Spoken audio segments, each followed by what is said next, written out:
오늘 우리에게 주신 말씀은 갈라디아서 3장 19절부터 29절의 말씀입니다. 특별히 사순절기에 우리들이 이 갈라디아서를 통해서 참 복음이 무엇인지, 구원이 무엇인지, 또 십자가의 의미가 무엇인지, 왜 주님이 오셔야만 되는지, 또 크게는 복음이 무엇인지에 대하여 우리가 잘 알 수 있는 말씀으로 되어 있습니다.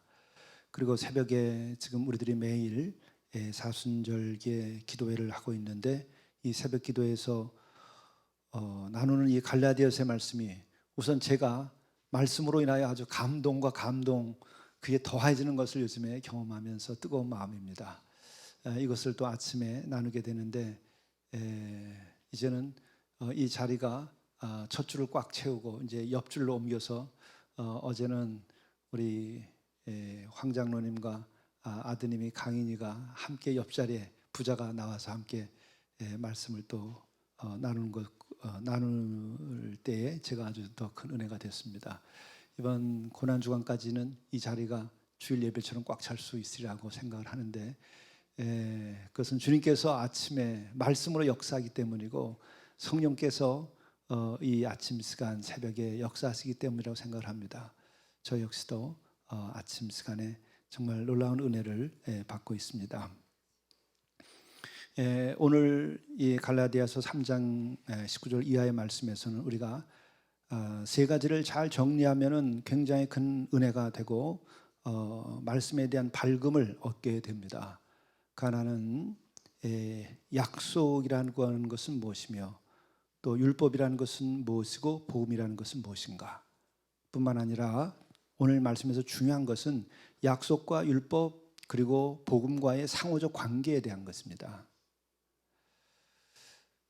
우선은 어제 말씀도 그랬지만 갈라디아서 2장, 3장 이렇게 나오는 말씀을 보게 되면 그 약속과 율법의 관계에 대해서 우선 말씀이 나오죠. 율법을 어겼을지라도 약속이 폐해진 거냐? 폐하해진 것은 아니다. 그것이 2장에 나오는 말씀이었습니다. 율법을 어긴 죄인일지라도 하나님의 약속은 살아있었다. 그래서 율법에 앞서서 약속이 있었을 뿐만 아니라 그것은 하나님의 뜻에 의하여서 우리의 죄에도 불구하고 그 약속은 하나님께서 일방적으로 우리에게 지켜주시면서 우리를 인도하신다 한 거죠. 그러면 약속이라고 하는 것은 어떤 것인가? 우선은 창세기에 보게 되면은 그 세상을 창조하신 다음 그 직후부터 창세기 관련된 것부터 약속이 나와요. 우선은 우리들이 창세기에서 제일 먼저 만나는 약속으로 우리가 기억하는 것은 노아의 약속입니다. 인간들이 악을 다 저질러 가지고 그야말로 악이 편만하여서 세상 자체가 다 썩은 거죠.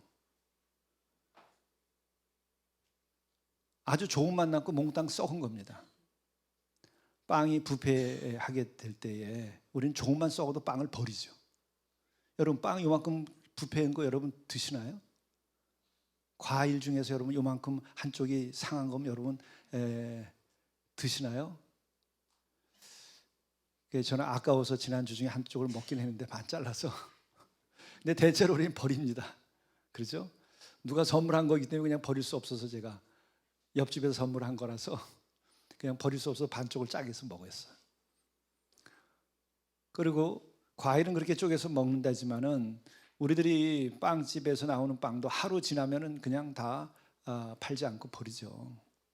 근데 빵이 부패하고 곰팡이가 슬었다면 어떡하겠어요?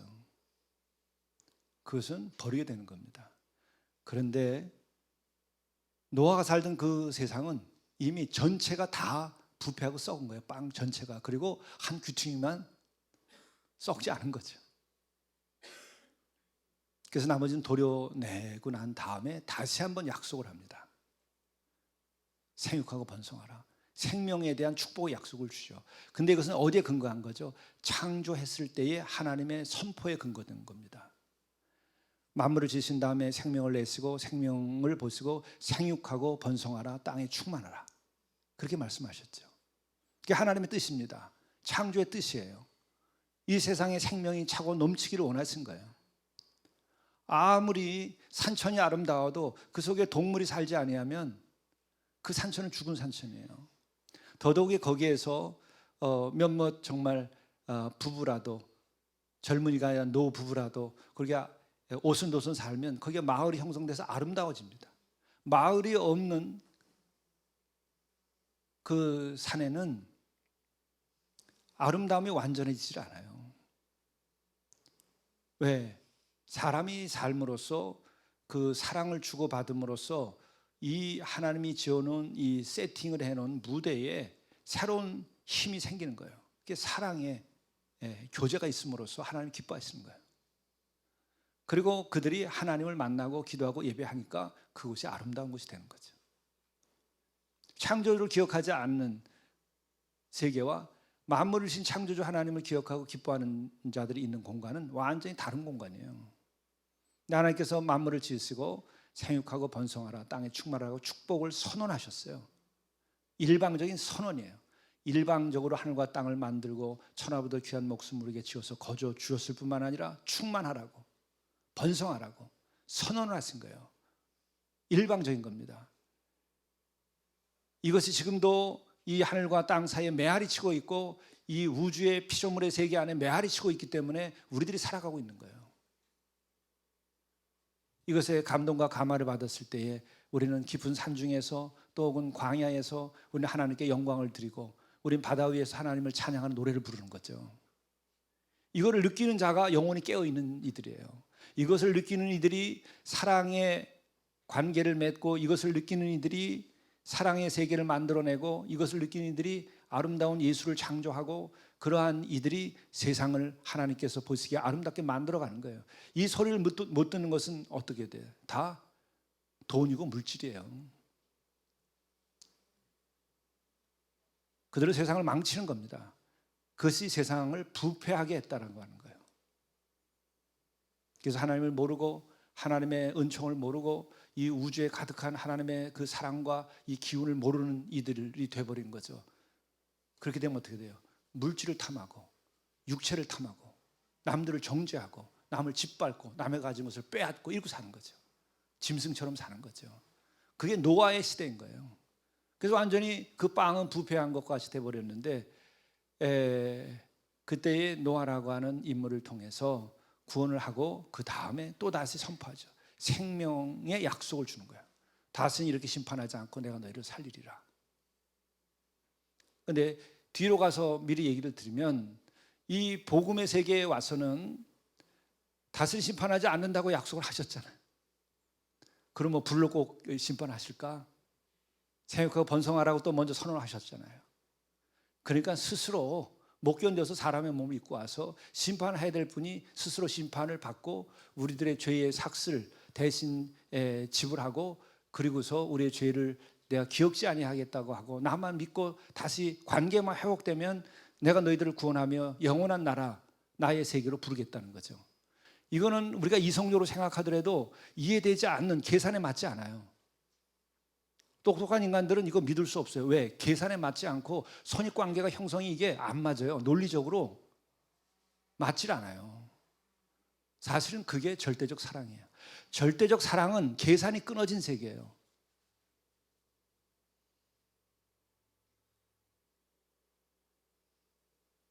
절대적 사랑에 들어가는 순간 그 사랑은 우리들의 손익 계산을 다 녹여버리는 거예요. 하다못해 부모와 자식 관계에서도 내가 진짜 사랑하면 그를 위하여 내 쓸개라도 띄워주고, 그러니까 자식도 부모를 위해서 자기의 간도 띄워주고 그러잖아요. 또 자식을 살리기 위하여서 위기 상황에서 부모가 아이를 구하고 죽는 일도 생기고, 이것이 사랑의 사건인 거예요. 근데 하나님은 사랑이시고 또 절대 선이시고 그리고 우리를 지으시고 스스로 당신이 내뱉기를 생육하고 번성하고 충만하라고 그러고, 또한 내가 너희들을 내 안에 들어오면 안식하게 하고 그리고 내 품 안에서 안식할 때 너희들을 복되고 거룩하게 해주겠다고 하는 것이 창조의 선언이에요. 그 맥락에서 하나님의 약속이 주어진 거예요.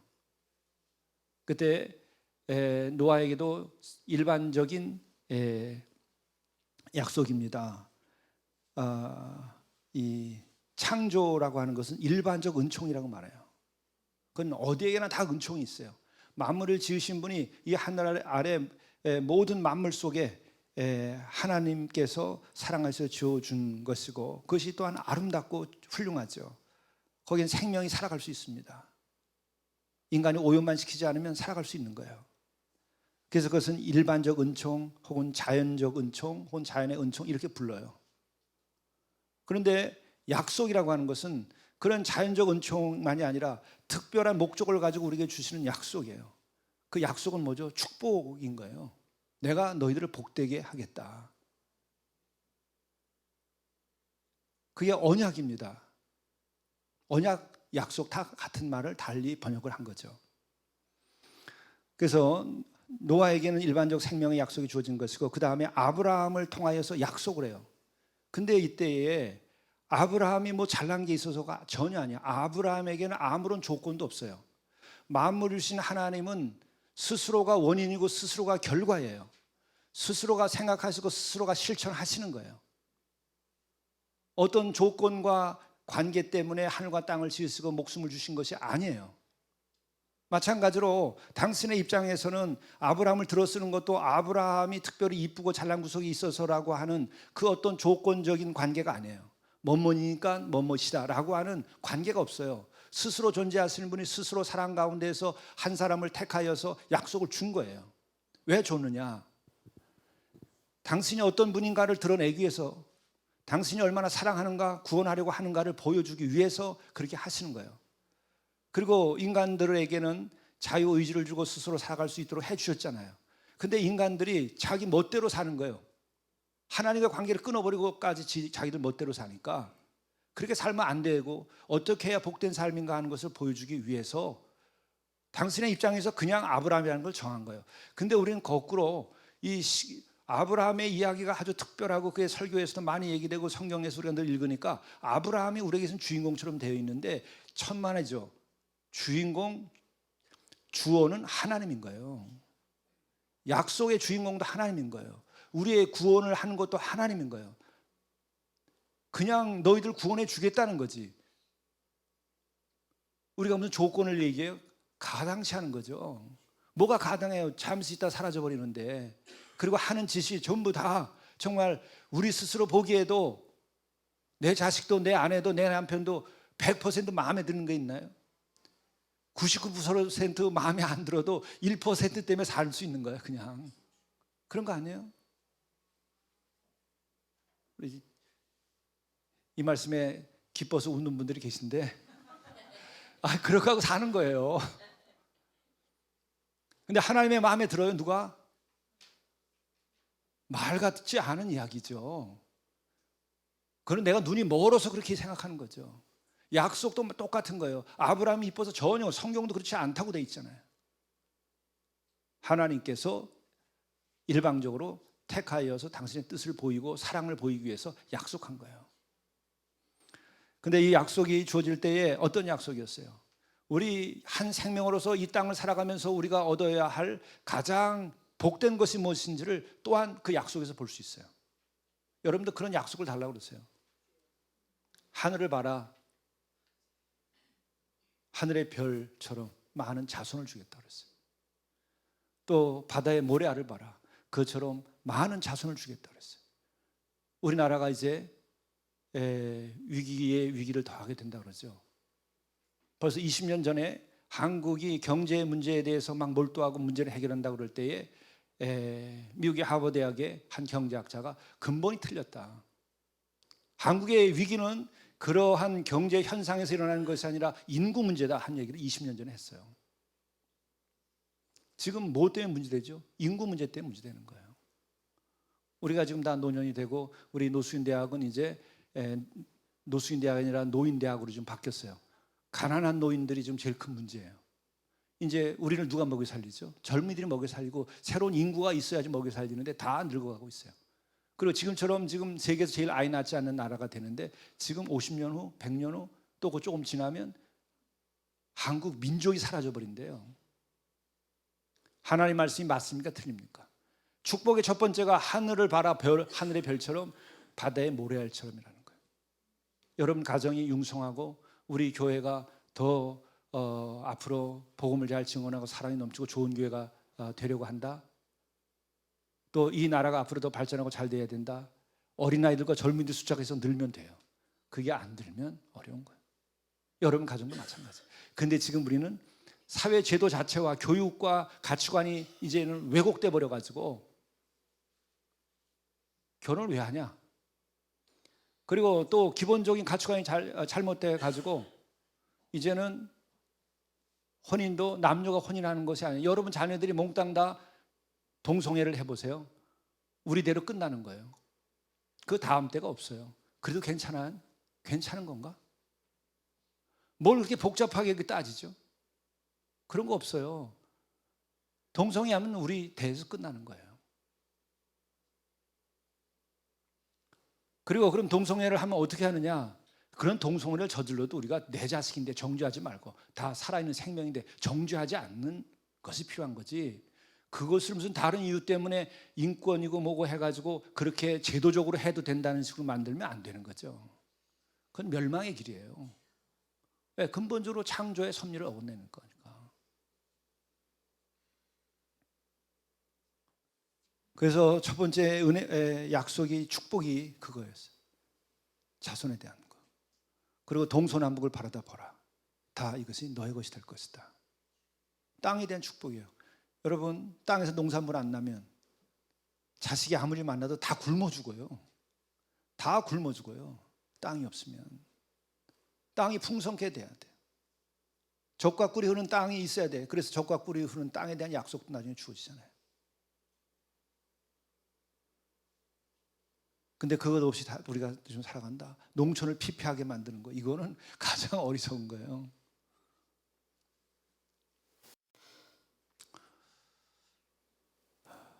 그리고 땅을 오염시킨다.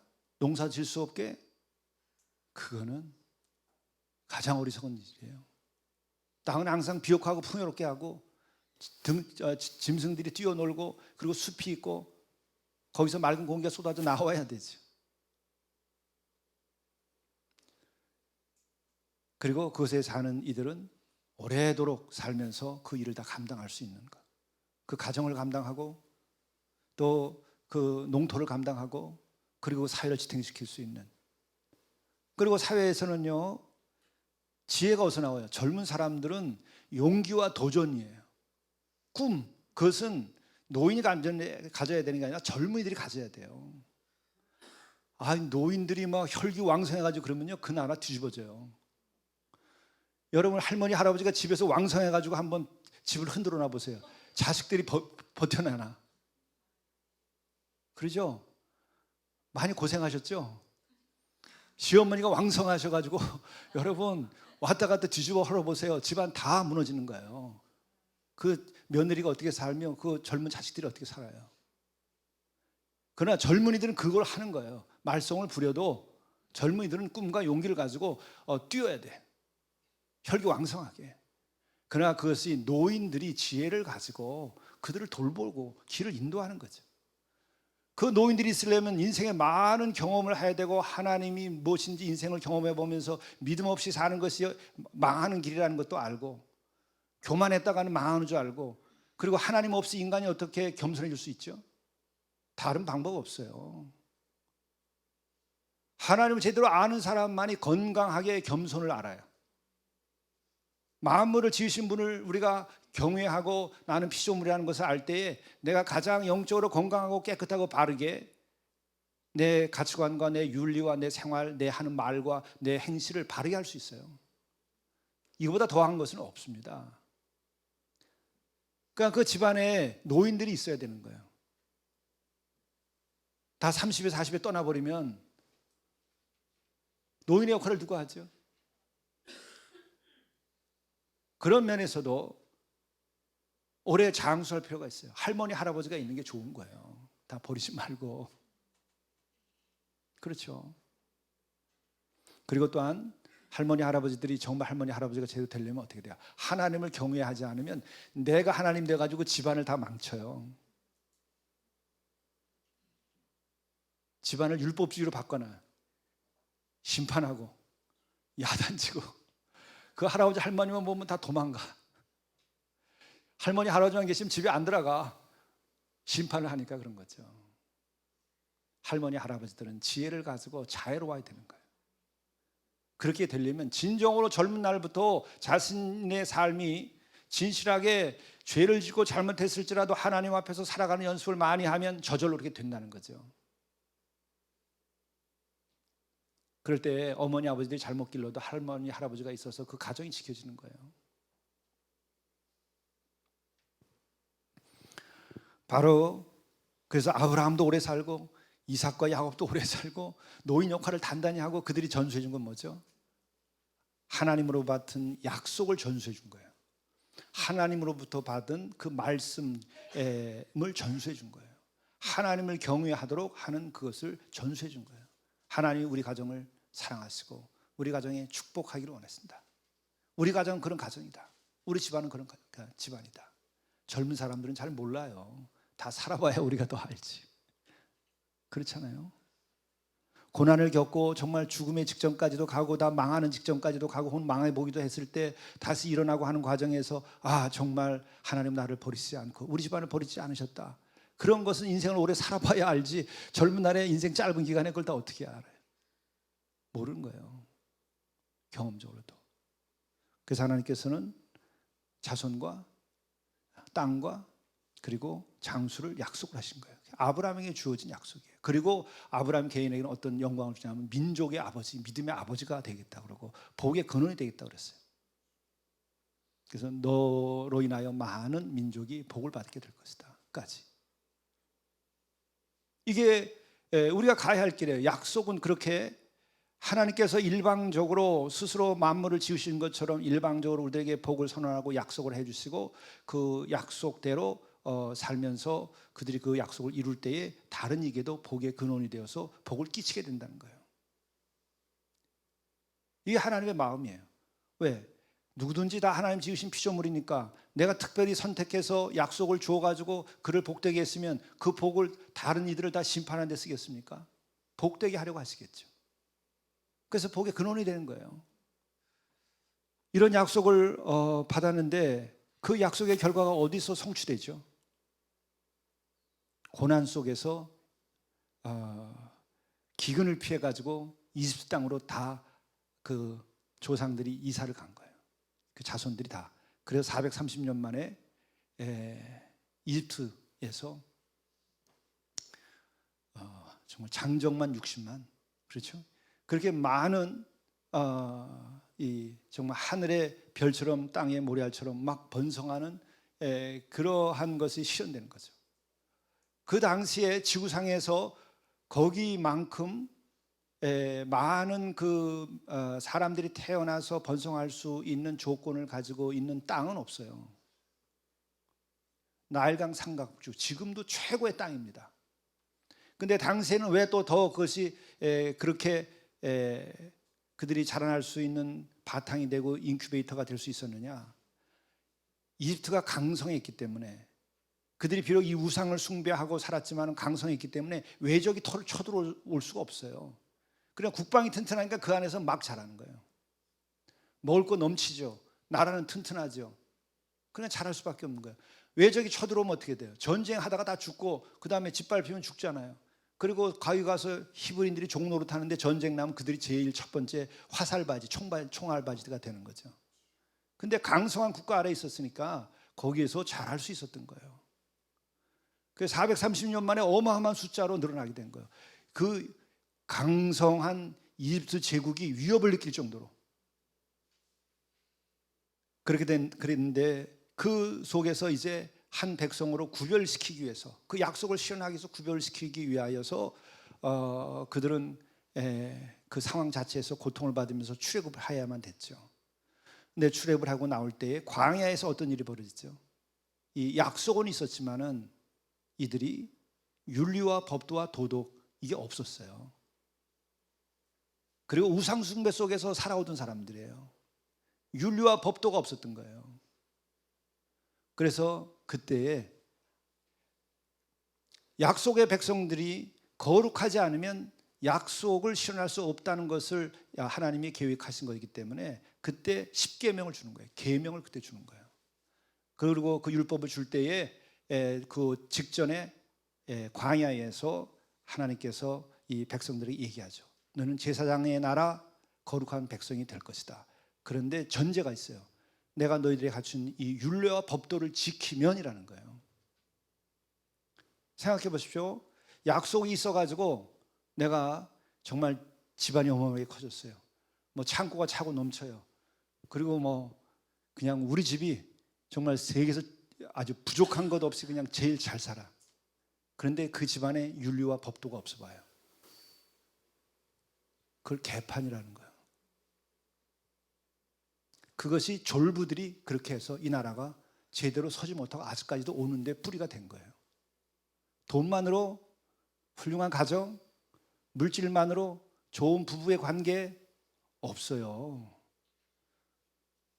윤리와 법도가 서지 않으면 아무리 물질적인 풍요가 있다 할지라도, 아니 물질적인 풍요로 인하여 그들은 무너져요.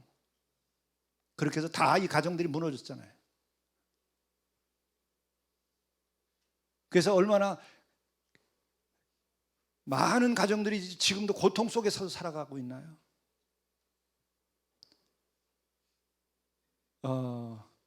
헤어지지 못해서 산다고 그러는 거 아니에요? 헤어진 사람은 용기 있는 사람들이고, 왜? 윤리와 법도가 그 안에 서지 않았기 때문에 그래요. 근데 그것이 뭐예요? 너희들은 거룩한 백성이 되라 그런 거예요. 제사장의 나라가 되라는 거예요. 그때 10계명을 준 거예요. 지금 벼락부자 된 사람들한테 10계명을 동시에 주면 그 지켰다만 하면 그 벼락부자가요, 벼락 10번, 1000번 칠 겁니다.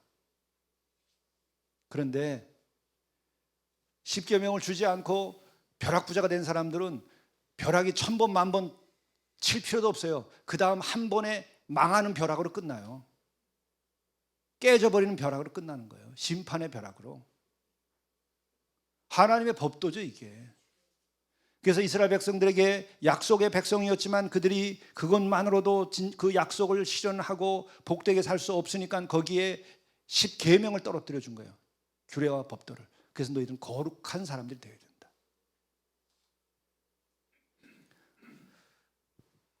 그런데 바로 그 10계명이 그 율법의 모태가 되는 거예요. 율법의 DNA라고도 말할 수 있고 율법의 청산이라도 말할 수 있는 거예요. 근데 이 10가지밖에 안 되는 것이 이렇게 두꺼운 율법책이 됐어요. 오늘 19절의 말씀이에요. 그런즉 율법은 무엇이냐? 범법함으로 더하여진 것이라. 10계명밖에 없었던 것인데 너희들이 죄를 계속 저질러 가지고 율법이 이렇게 두꺼워졌다. 법이 두꺼워지고 법이 발전하는 거, 그건 망하는 길이에요. 망해가고 있다는 것을 말하는 거예요. 그만큼 죄악이 더 융성해지고 있다고 하는 것을 말하는 거예요. 악이 더 편만하고 있다는 것을 말하는 거예요. 우리들이 좋은 말이 있어, 우리나라 말에. 저 사람은 법 없어도 살아. 악한 세상에서 그랬다가는 다 거덜나죠. 그래서 여러분들 뺏긴 사람 많죠. 그건 진짜 그리스도인이에요. 어리석은 것 같긴 하지만. 근데 법 없이 못 살아. 그것도 법이 한두 개가 아니라 많아야만 살아. 이제는 법전이 그냥 수천 개, 수만 개로 늘어야만 살아. 그래서 10개의 계명이 613개. 누가 이렇게 조사를 해봤더니 정확한지 아닌지는 내가 검토 안 해서 몰라요. 근데 대략 613개가 됐대. 10가지 죄만 안 줘도 되는데 죄를 더 지니까 613개로. 그랬다면 끝난 거죠. 더 이상 만들 게 없어서 못 만드는 거예요. 나중에 이것이 그 이후에요. 10계명은 나중에 그 탈무드나 이런 것까지 만들어진 것을 하게 되면 몇만 개가 됩니다. 법 없이 못 사는 거예요. 지금 우리가 공동체 세우는데도 뭐 하나 그냥 마음으로 할 수가 없어요. 다 법 계속 법이에요. 그래서 그 법에 관련된 것을 도와주는 전문가들이 없으면 우리는 다 범법자가 되고 그냥 범법자가 되는 거예요. 벌금 내야 되고. 그밖에 없어요. 세상이 그렇게 된 거예요. 이게 사람 사는 세상. 사람이 살긴 사는데 짐승 같은 채로 이렇게 살아가는 거 아닐까? 너무 과한 건가요? 이게 과하다는 말이면 정말 좋겠어요. 정말 과하다는 말은 좋겠어요. 이렇게 그 율법을 줄 때에 십계명을 주고 그것이 이렇게 늘어났는데, 정말 사랑을 해서 거룩한 백성이 되도록 하기 위하여 천사를 통하여 한 중보자의 손을 통해서 이렇게 해줬다. 모세. 또 이것은 그 하나님이라고 하는 말을 직접적으로 표현하기 어려우니까 삼가, 하나님을 입에 올리기도 어렵고, 또 하나님이 직접 주었다 그러면 하나님을 어떻게 그렇게 끌어내릴 수 있겠느냐 하는 신앙적인 것 때문에 천사라는 표현을 했을 것으로 보여요. 그 십계명 이후에. 근데 성경 자체로서는 하나님께 직접 모세를 통하여 모세 주죠. 그리고 그게 얼마나 어미로웠든지 경외의 심에 사로잡혀 가지고 다시 이런 일이 있었다면 우리 죽겠다 이렇게 얘기하죠. 그런 어미로운 사건이었었어요. 이 계명 율법이 주어지는 상황은, 그러니까 굉장히 엄한 것이기도 한 거예요. 근데 그때 그 어미로움을 경험하지 못한 다음 세대들은 그냥 이게 율법 그야말로 법적인 조항처럼 되는 거니까 지켜지기 어렵죠. 믿음이 먼저 있고 하나님을 먼저 경외해야 율법을 지키죠. 그런데 이제 이렇기 때문에 여기서 이런 얘기를 하죠. 이미 내가 설명을 드린 건데 21절에 보면, 그러면 율법이 하나님의 약속들과 반대되는 것이냐? 반대되나요? 그런 게 아니죠. 약속을 더 제대로 지켜나가고 하려니까 율법을 주신 것이고, 그리고 결과적으로 율법을 못 지키게 되니까 심판을 받아야 되는데, 하나님께서 당신이 가진 사랑 때문에 못 견뎌서 친히 사람의 몸을 입고 와가지고 당신이 우리의 죄를 씻기 위하여 스스로 죄의 대가를 받았다는 것이 십자가 사건이라는 거예요. 말도 안 되는 일이 벌어진 거예요. 이 하늘날 우주에, 이 피조세계에 도무지 말이 되지 아니하는, 신화로도 말을 붙이기가 어려운 사건이 터진 거예요. 그게 은혜예요. 그래서 아주 밝은 사람들은, 계산이 밝아서 눈이 밝아가지고 이걸 못 믿어요. 그게 말이 되냐? 그러면 심판 받으면 너 좋겠냐? 심판 받으라. 그건 또 싫대. 그럼 믿어야지. 그럼 또 믿는 건 싫대. 그거 어쩌라는 거야? 세월 보내다가 끝나는 거예요. 세월은 금세예요. 그래서 간단한 것은 그겁니다. 하나님께서 먼저 약속을 해주셨고, 또한 거룩한 백성이 되도록 하기 위하여서 그들에게 율법을 주었고, 그런데 율법을 지켰냐면 지키지 않았어요. 그래서 율법의 숫자만 늘어났어요. 그래도 그럼 하나라도 더 지켰어야 되는데 그것도 안 지켰어요. 그러니까 남는 건 심판밖에 없어요. 그러나 하나님은 약속의 하나님이기 때문에, 옛 약속 때문에, 구약의 약속 때문에 새로운 신약을 준 거예요. 그것은 친히 오셔서 믿기만 해도 구원받게 한다라고 하는 생명의 약속, 신약이 주어진 거예요. 그의 십자가고 대신 우리를 위하여 죄의 값을 지불하는 것이 예수 그리스도이신데, 그것을 믿는 것이 그리스도인들이에요. 그거 그냥 믿으라고 그랬는데도 못 믿어. 그래서 주어진 건 딱 그거예요. 회개하라, 그럼 천국이다. 그거밖에 없는 거예요. 예수께서 오셔서 한 얘기는 뭐냐면, 다시 율법을 주지 않았어요. 율법 가지고 너희 잘못한 거 그냥 회개만 해라. 그럼 천국이다. 거기에서 심판과 대가를 계산하겠다는 게 빠져 있어요. 논리적으로 말하면 거기 있어야만 이게 논리가 돼요. 그걸 빼놓은 거예요. 그게 은총이라는 거예요. 그게 십자가의 은총이고 구원의 은총이에요. 회개하고 대신 대가를 지불해야지. 삭개오고조차도 난 4배로 갚겠다고 그랬는데 우린 몇 배로 갚아야 되죠? 근데 주께서 괜찮다, 회개만 해도, 그리고 천국이다. 그래도 못 믿겠어요?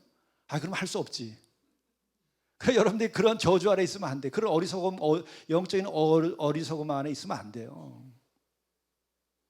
근데 우리는 세상에서의 경험 때문에 그 중간에 생략된 것이 불편해요.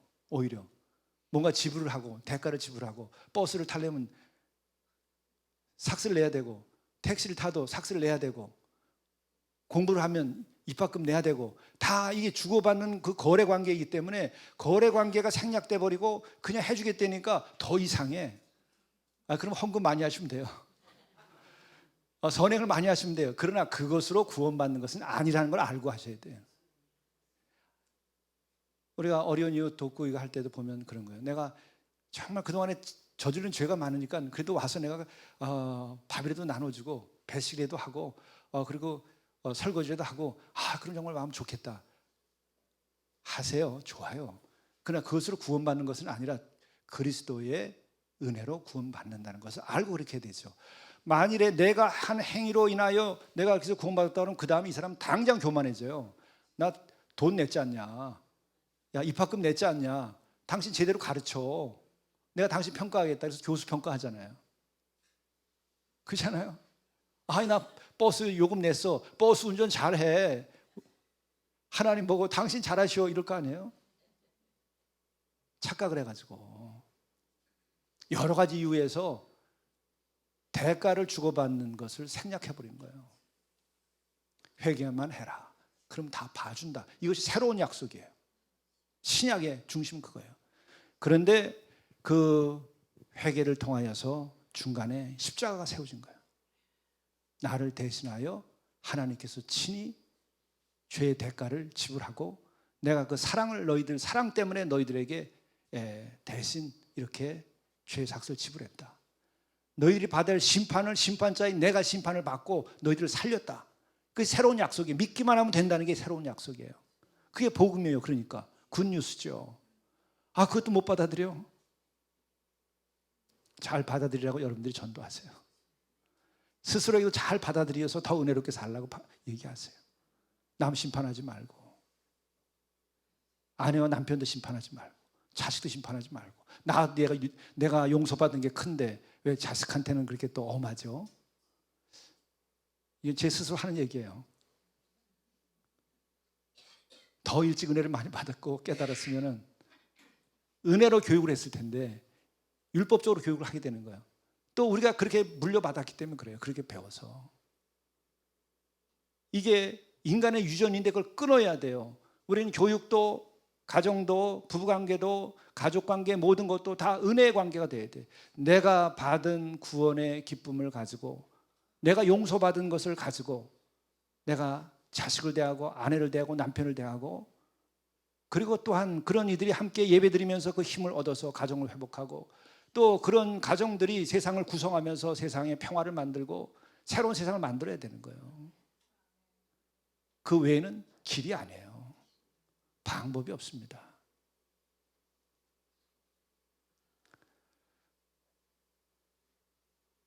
이렇게 약속 그것은 율법에도 불구하고 살아있는 것이다. 그리고 십자가를 통하여 새로운 약속, 그리스도를 통하여 새로운 구원의 약속을 준 것이다. 믿기만 하면 된다는 거죠. 세상을 이처럼 사랑하사 독생자를 주셨으니 이를 믿는 자마다 멸망치 않고 영생을 얻게 하려 하심이라. 이게 은혜입니다. 이것이 새로운 약속입니다. 기도하시겠습니다. 그런즉 율법은 무엇이냐? 범법함으로 더하여진 것이라. 율법이 하나님의 약속들과 반대되는 것이냐? 결코 그럴 수 없느니라.